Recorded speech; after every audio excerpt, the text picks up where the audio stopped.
The Predictive Forward Collision Warning System uses a sensor in the front of the vehicle to analyze the speed and distance to the vehicle directly ahead, as well as a vehicle traveling in front of that one. The Predictive Forward Collision Warning System operates at speeds above approximately 3 miles per hour. If a risk of a forward collision is detected, the system provides the first warning to the driver by flashing the vehicle ahead detection indicator with an audible warning. Perform the following steps to turn the system on or off. Press the menu button on the control panel.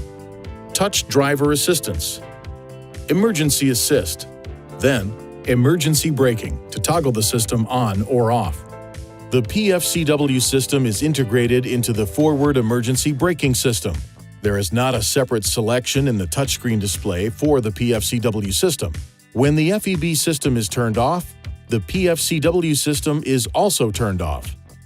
To ensure proper function of the system, keep these areas clean and free of obstruction.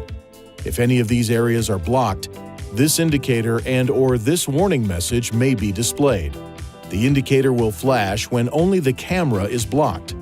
When safely parked, clear any obstructions to resume normal system operation.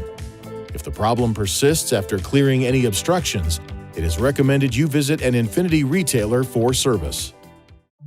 Please see your owner's manual for important safety information, system limitations, and additional operating and feature information.